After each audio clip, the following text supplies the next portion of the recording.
On attaque la première partie pédiatrique avec le professeur Di Rocco qui va venir évoquer les difficiles questions du moment à partir duquel on propose une intervention chirurgicale chez l'enfant. Merci. Merci beaucoup, merci pour l'invitation. C'est un plaisir de vous avoir ici à Lyon. Donc au nom de HCL, après je suis sûr que Cédric va aussi le faire au nom de Vertemer, mais au nom de la HFME, nous sommes très contents que vous soyez ici. J'espère que cette journée va être aussi intéressante que le programme semble nous l'annoncer. Après, je vais vous décevoir. On m'a donné une question pour laquelle je ne vais pas avoir une réponse. Voilà, c'est ça qu'il faut faire, blanc et noir, parce que comme vous le savez très bien, dans les malformations de Chiari, on est plutôt dans les nuances de gris, et donc la réponse est vraiment individuelle. Donc il n'y aura pas à la fin de cette présentation la liste des items. Là, il faut faire ci, là, il faut faire ça. Puisqu'évidemment, c'est quelque chose qui reste complexe, d'où l'importance du réseau, d'où l'importance de pouvoir s'adresser à des gens qui connaissent. Mais tout est bien organisé en France grâce au réseau maladies rares, grâce au centre de référence et des compétences. Et donc, c'est évidemment vers cet exemple-là qu'il faut travailler aussi pour les autres maladies, pas que les rares. D'un point de vue plus pratique, donc je remercie Madame Gilanton de m'avoir donné ce titre très ambitieux, donc sur quand est-ce qu'il faut opérer, parce que évidemment quand on se retrouve devant cette situation de malformation de Chiari chez un enfant, le diagnostic tombe souvent par le radiologue qui va marquer malformation de Chiari au bout dans les résultats de l'IRM, qui parfois est faite pour plein d'autres choses. On a des IRM qui sont faites dans des bilans de traumatisme, des IRM qui peuvent être faites pour des problèmes de retard pubertal, de mauvaise croissance. Les raisons pour lesquelles on fait des IRM sont de plus en plus larges. Et puis de temps en temps, il y a en bas, on note aussi une malformation de Chiari, évidemment. Donc on se retrouve dans un grand stress. Et donc en tant que parent, on va chercher, on va se renseigner. Et là, c'est encore pire parce qu'on a de tout sur Internet et le stress devient encore plus important. Et donc, du coup, quelles vont être les options devant cette découverte d'une malformation de Chiari? La première option, c'est rien faire. La plupart du temps, il y a besoin de rien. La plupart du temps, c'est une donnée qui est occasionnelle, fortuite sur une IAM qui a été faite pour autre chose. Et du coup, la plupart du temps, notre consultation va essayer d'apaiser ce stress qui a été créé par la découverte de la malformation, parce que c'est pas grave. Il y a besoin de rien faire. Et quand on regarde donc en littérature, vous voyez que la très grande majorité des cas va rester asymptomatique et va le rester. Donc évidemment, je parle toujours du prisme pédiatrique parce que c'est très différent l'histoire pédiatrique de l'histoire adulte. Chez l'adulte, Monsieur Barré vous expliquera, la situation est très différente, mais chez l'enfant, 9 fois sur 10, l'enfant va rester asymptomatique. Mais même les symptomatiques vont aller mieux tout seuls. C'est-à-dire qu'on regarde, et puis petit à petit, vous voyez, jusqu'à dans certaines séries, 50% des enfants vont aller petit à petit à s'améliorer. Les symptômes qui s'améliorent sont les symptômes de maux de tête, de nausées. Les problèmes sensoriels taxis, eux, ont tendance à moins bien répondre, à moins bien évaluer. Donc vous voyez déjà qu'on commence à dire il faut traiter certains patients, lesquels ceux qui sont déjà plus symptomatiques ou certains symptômes qui vont changer, qui vont être. Dans la pédiatrie, encore une fois, la plupart du temps, il ne faut rien faire. Très peu d'enfants sont symptomatiques au moment du diagnostic, et ceux qui sont symptomatiques ont quand même une forte probabilité de s'améliorer spontanément petit à petit. Plus ils sont jeunes, plus ils peuvent s'améliorer, et vous voyez que plus l'enfant vieillit, par contre, moins il y a de chances que ça s'améliore. Donc, s'il n'y a pas d'amélioration dans les premières années de vie, là, par contre, on est plutôt dans une situation qui a tendance à ne pas vouloir s'améliorer. Bien sûr, là, on parle du chiarien, bien sûr, du type 1. Comme je vous disais tout à l'heure, adulte-enfant, c'est très différent.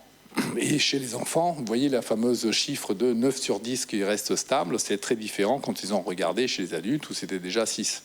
Donc on voit sur une période courte bien évidemment, mais ça montre bien que l'évolution adulte-enfant, la symptomatologie, c'est très différent. Et donc il faut bien sûr distinguer. Et c'est toute la difficulté qu'on peut avoir quand on va rencontrer un chirurgien adulte avec une pratique plus générale pour un patient pédiatrique, et inversement, quand on nous demande par hasard quelle est votre opinion sur une situation d'adulte, on n'a pas forcément la même évolution, et donc c'est important du coup de faire référence à des centres spécialisés adultes et enfants, vous l'aurez bien compris. Et donc, comme on disait tout à l'heure, en pédiatrie, en plus, il y a le fait qu'un enfant de 3 ans, c'est différent d'un enfant de 3-5 et un enfant qui a plus de 5 ans. Et donc ça aussi, il faut le prendre en compte au moment de la discussion avec les parents sur est-ce qu'on fait quelque chose ou pas, est-ce qu'on traite ou on ne traite pas.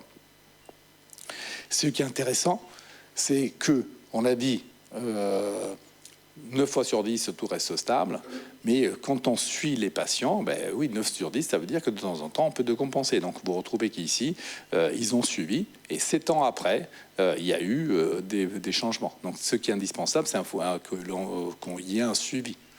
Donc, vous l'avez vu que les choses changent. L'enfant de 5 ans, c'est différent de l'enfant de 1 an, 2 ans. Eh bien, en grandissant, les symptômes peuvent apparaître. Et donc, c'est très important aussi de préparer à ça la reconnaissance des symptômes pour qu'il n'y ait pas de retard de prise en charge si les choses étaient amenées à changer. Et donc, du coup, encore une fois, l'importance de faire un suivi, parce que 7 ans, c'est long quand même. Donc, un enfant de 3 ans, il faut attendre qu'il soit au collège, qu'il commence le lycée, pour pouvoir dire finalement, oui, il a échappé à la chirurgie ou pas. L'autre option, parce que l'autre option est celle chirurgicale, bien sûr, c'est-à-dire d'opérer. Et après, on rentre dans quelle technique opérer, avec quelle technique, parce que là, vous savez qu'il y a énormément de techniques, et du coup, on ouvre la boîte de Pandore. Qu'est-ce qu'on fait, quand, comment, etc., quel suivi. Donc, ce qu'on sait, bien évidemment, il faut décomprimer la partie osseuse, bien sûr, ça c'est indispensable, c'est la base de la décompression. Et puis après, il y a la discussion sur est-ce qu'il faut faire plus. Donc ça, c'est un exemple, vous voyez, d'un enfant. Il y a une descente des amygdales cérébelleuses qui sont en bas, qui arrivent jusqu'à C1. Vous voyez la syngomélie qui est en dessous. Donc le patient asymptomatique, il se plaint de céphalie, il se plaint de douleur. La respiration, le sommeil ne sont pas très bons. Il y a une syngomélie, plein de critères qui font se dire on ne va pas attendre que les situations se dégradent plus, parce que s'il n'y a pas une bonne oxygénation la nuit, ça veut dire aussi un moins bon sommeil réparateur. Un enfant qui dort pas, qui fait des apnées, qui n'oxygène pas son cerveau dans la phase de développement, il y a un impact pas seulement dans l'immédiat sur le fait qu'il est plus fatigué, mais aussi sur les apprentissages, sur son développement. Et donc c'est très important d'essayer de normaliser cela. Et donc ça, c'est la syngomélie que vous voyez qui est très étendue. Et la décompression seule osseuse peut suffire pour avoir petit à petit une résolution des choses. Et donc, vous voyez, là, on n'a pas fait de plastie de Durmer, on a juste enlevé l'os. Et dans certains cas particuliers, ça c'est beaucoup plus vrai chez l'enfant que chez l'adulte, où on a beaucoup plus souvent des problèmes de croissance osseuse qui ne suit pas la croissance du cervelet. La décompression osseuse seule peut suffire à réduire la syngomélie et à faire disparaître la symptomatologie. Et donc, évidemment, c'est une chirurgie qui est moins lourde quand il faut juste enlever l'os par rapport aux chirurgies plus importantes qui peuvent se faire. Et donc, vous voyez ici, dans cette série, on a juste enlevé l'os, on n'a pas touché au méninge, et on a une amélioration chez 90% des enfants. Mais évidemment, il faut bien les sélectionner, puisque si on ne les sélectionne pas bien, vous voyez cette autre série, 50% des enfants dans cette série a eu besoin d'un autre geste après, parce que le geste purement osseux n'a pas suffi. Et donc là encore, la difficulté de la sélection du geste par rapport à la symptomatologie du patient. Sinon, on va faire des plasties durales, c'est-à-dire qu'on va agrandir les méninges. On va parfois être obligé de réduire la taille des amygdales cérébelleuses. Parfois, on doit mettre des cathéters. Donc, il y a plein d'autres choses qui peuvent être faites pour traiter la symptomatologie. Le but, c'est de normaliser la circulation du LCR, recréer une citerne la plus ample possible. Mais ce sont des gestes qui automatiquement augmentent l'invasivité et donc augmentent les risques qu'il puisse y avoir une fuite, un problème d'hydrocéphalie et autre chose. Mais ce sont des gestes qui sont plus efficaces puisque on arrive dans ces cas-là, vous voyez dans la même série, à avoir besoin d'autres opérations que dans un 5% des cas. Et donc du coup, on a cette balance entre combien on va faire comme invasivité du geste et en même temps essayer d'être plus efficace dans le résultat. Ça reste toujours difficile dans cette consultation de devoir dire oui, je vous opère et c'est mieux cette technique par rapport à celle-là, puisqu'on se retrouve dans cette situation d'être très agressif en termes de gestes pour essayer au maximum de résoudre le problème en une seule fois, versus être progressif, dire je fais un geste moins invasif avec le risque de devoir retourner faire d'autres gestes derrière. Et donc c'est toujours une discussion très difficile avec les familles de savoir mettre le curseur, de dire on commence simple, mais peut-être dans 6 mois il faut réopérer parce que ça n'aura pas suffi, ou dans 1 an, ou bien je vais agressif d'emblée avec le risque d'avoir fait des choses peut-être inutiles, augmenter le risque d'avoir des complications et peut-être qu'il n'y en avait pas besoin. Et donc ça reste toujours donc cette discussion très complexe pour permettre de améliorer la symptomatologie, parce que là encore, on opère des enfants qui sont symptomatiques et qui ont une syngomélie évolutive. Et vous voyez que dans les différentes séries, nous montrent que oui, à la fin, ça marche. Là, il y a une résolution des symptômes, il y a une réduction de la syngomélie, comme vous l'avez vu. Et donc, quand vous regardez dans les différentes séries, quand on propose une chirurgie, on va améliorer le traitement plus que... on va améliorer la symptomatologie, ou même la résoudre complètement, beaucoup plus fréquemment que juste regarder et attendre que l'histoire naturelle le fasse. Mais il faut se souvenir que, vous voyez, dans cette série, il y avait 40% des enfants qui étaient symptomatiques et qui se sont améliorés petit à petit, spontanément, juste avec une surveillance. Et donc, là, c'est une discussion de savoir est-ce que c'est la symptomatologie dont se plaint l'enfant, un impact tel qu'elle modifie sa qualité de vie, ses apprentissages, un impact significatif qui justifie la prise de risque de la chirurgie pour l'améliorer, et on va améliorer 75% des symptômes, ou bien c'est tolérable, donc on peut se donner un peu de temps en espérant que l'enfant soit même symptomatique dans les 40% qui vont avoir tendance à s'améliorer petit à petit. Et par contre, là, une autre série qui montre que les techniques, là, les résultats sont pas si évidents que ça. Il n'y a pas de différence significative. Vous voyez le P à 0,3. Ça veut dire que la statistique ne nous permet pas de dire cette technique est supérieure à celle-là. Pourquoi ? Parce qu'il y a différentes techniques avec différents patients, avec différentes plaintes, et que du coup, en fonction de comment on sélectionne le patient, on peut avoir des très bons résultats avec des techniques moins invasives. Il n'y a pas forcément besoin d'aller aux techniques très invasives. Et donc, on se retrouve dans ce pendulum entre un choix, à un moment donné, la plainte est importante, la situation est très complexe, il y a besoin d'une chirurgie très invasive, et puis des fois, très peu de plaintes, voire pas du tout, parce que c'était juste une découverte fortuite à l'IRM, et à ce moment-là, c'est bien sûr pas de chirurgie et une surveillance, sachant que l'analyse des données de la littérature reste souvent dans des séries qui vont être rétrospectives, c'est-à-dire qu'on a regardé ce qu'on a fait, avec des critères de chirurgie qui peuvent être variables, avec des patients qui sont très hétérogènes, avec une symptomatologie qui souvent est subjective, et donc il est toujours très difficile pour nous d'être sûr que l'enfant n'est plus vraiment mal, parce qu'un enfant qui a mal et qui après finit au bloc, il ne va pas forcément dire après j'ai encore mal. Il va peut-être se dire il vaut mieux que je prenne sur moi, parce que sinon c'est reparti rebelote et finalement voilà. Donc cette symptomatologie-là, étant subjective par définition, c'est difficile. Quand un enfant vient à la consultation, les parents disent non, on a l'impression qu'il va mieux, il nous dit oui, je vais bien, nous on est le premier à être content pour lui, et on va pas creuser pour savoir, mais t'es sûr, est-ce que tu nous caches pas des choses? Et inversement, il y a des enfants petits, à force de leur demander mais est-ce que t'as pas mal, est-ce que t'as pas mal, est-ce que t'as pas mal, ils vont dire oui, oui, il faut que, si tout le monde me demande, c'est qu'il faut que j'ai mal. Donc oui, finalement j'ai mal. Donc on se retrouve dans ces difficultés encore pire chez l'enfant, de pouvoir mettre le curseur de est-ce que c'est vraiment une plainte réelle ou c'est quelque chose de projeté ou qui inquiète. Pour l'enfant, c'est difficile aussi parfois de faire la part entre la douleur qu'il avait par rapport au Chiari et la douleur qu'il a après par rapport en post-opératoire sur la cicatrice, les muscles, etc. Donc souvent, c'est un peu décevant en post-opératoire immédiat, où l'enfant va dire est-ce que t'as moins mal, et dit oui j'ai moins mal là, mais là j'ai très mal. Du coup est-ce que donc vous comprenez que il y a toute cette subjectivité aussi qui rend l'interprétation difficile. Et donc quand on regarde la littérature, les critères pour lesquels on a opéré, finalement ils sont pas définis. Et donc, parce que c'est très hétérogène, et du coup, on ne peut pas mettre une règle précise, dire c'est dans ce cas-là, et que dans ces cas-là que je vais proposer une chirurgie, puisque des fois, c'est tellement hétérogène qu'on va juste glisser, on va dire, voilà la série de 50 enfants, 100 enfants que je vais opérer parce qu'ils étaient symptomatiques, mais qu'est-ce qui est mis dedans dans cette symptomatologie reste vague. Et donc vous le voyez, l'exemple de Kalb, donc, qui est juste là, ici, là, donc, qui est plus élégant que tous ceux-là qui n'ont pas défini, mais qui reste sur patient symptomatique, qui reste, qu'est-ce qu'il a pris comme symptôme, va savoir. Donc on reste dans cette situation. Quand le patient arrive pour une malformation de carie, c'est très difficile pour nous de dire on va aller sûrement sur la chirurgie. Non, on va se donner du temps, puisque vous avez vu que les options, le spectre d'options de traitement est très large. Et c'est pour ça qu'il y a eu des conférences de consensus qui ont essayé de donner un peu des guidelines, donner un peu des repères. Donc ça, évidemment, c'est principalement sur ce qui est fait chez l'enfant.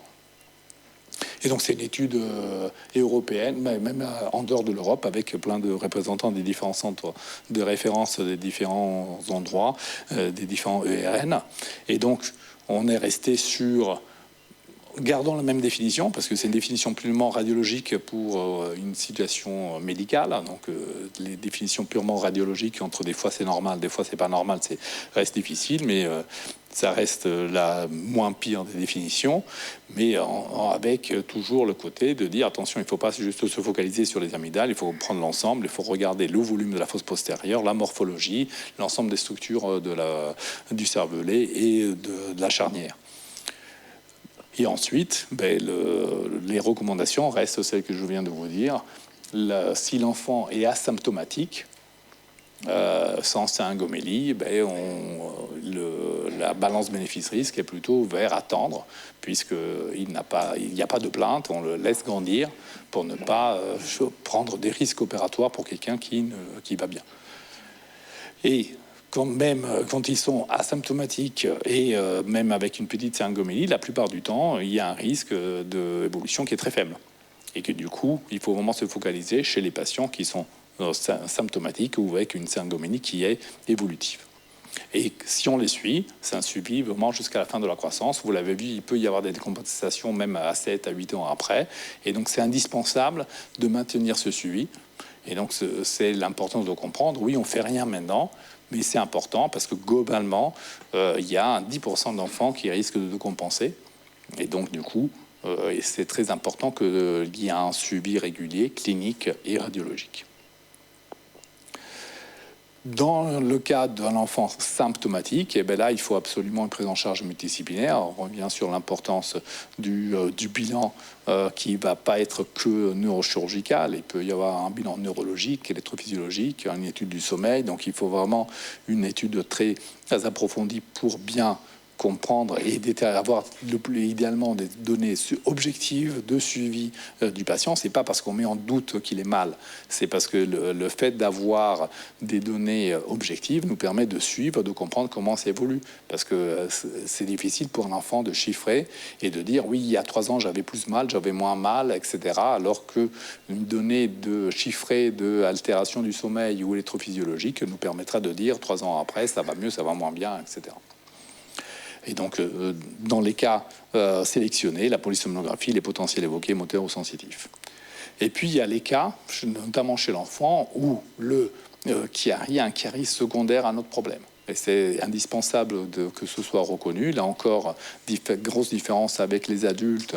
La proportion de patients où on a un carie secondaire à autre chose est beaucoup plus importante chez l'enfant. Et donc, il faut être sûr, éliminer qu'il y ait des problèmes d'hydrocéphalie, qu'il y a un problème avec l'os, la crâniosténose typiquement. Et donc, s'il y a tout ça, évidemment, il faut gérer ça. Donc, oui, on ne va pas opérer le carie, on va traiter l'hydrocéphalie. On ne va pas opérer le carie, on va traiter la mauvaise croissance du crâne, donc un autre problème qui surajoute et qui engendre une aggravation de la symptomatologie du carie. Et puis, le problème de la charnière, avec le fait que parfois il y a des anomalies de stabilité de la charnière, donc des anomalies osseuses ou ligamentaires qui font que la charnière dans sa structure est instable et que du coup, il faut traiter cela aussi.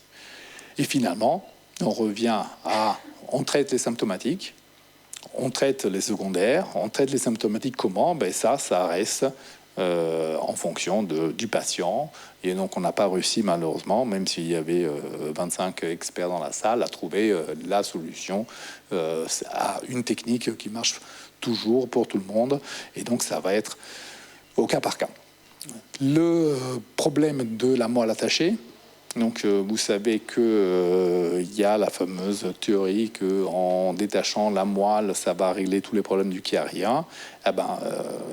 Non, on traite la moelle attachée que s'il y a des symptômes de moelle attachée, mais c'est un autre problème. On ne le traite parce qu'il y a une moelle attachée, pas parce qu'on espère que le chiari va se résoudre, parce qu'on sait que ce sont deux problèmes qui peuvent coexister, mais qui ne vont pas s'auto-entretenir. Et puis, comme je vous disais, on peut faire juste une décompression osseuse, on peut faire une décompression avec duraplastie. Les deux restent deux techniques acceptables. Après, il faut décider au cas par cas de laquelle est nécessaire.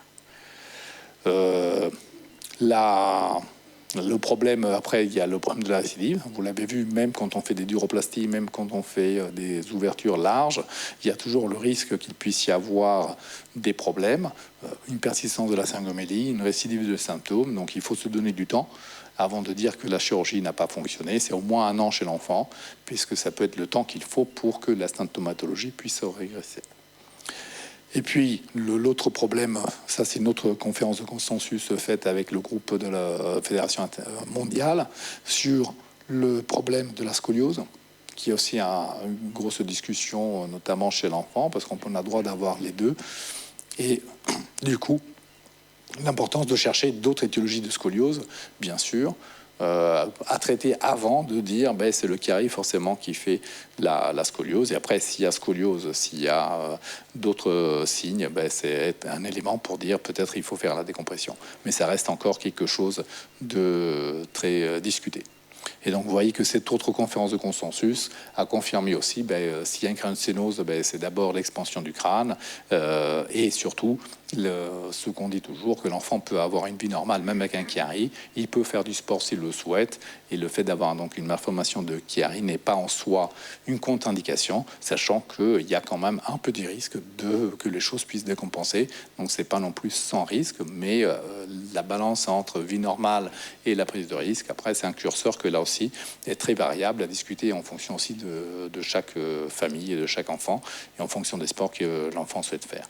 Donc, vous voyez qu'on se retrouve dans cette situation où clairement, on va vers une chirurgie dans les formes classiques de chiarien pour les patients qui sont symptomatiques ou évolutifs dans leur manifestation, la syngomélie qui évolue. Dans les formes secondaires, on traite l'hydrocéphalie, on va traiter la crânosténose. Et puis, quand il n'y a pas tout ça, on se retrouve dans cette situation qui peut varier parce qu'on peut se retrouver avec un enfant qui peut se plaindre à l'instant T et que puis là, après, se plaint plus, ou malheureusement, inversement, un enfant qui était asymptomatique, qui petit à petit devient symptomatique. Et donc c'est un sujet qui est en constante réflexion. C'est pour ça qu'on fait, vous voyez là, c'est le 7e workshop qu'on organise à Lyon sur ces thèmes de chirurgie, parce que c'est quelque chose qui n'est pas encore figé et complètement établi. Merci beaucoup.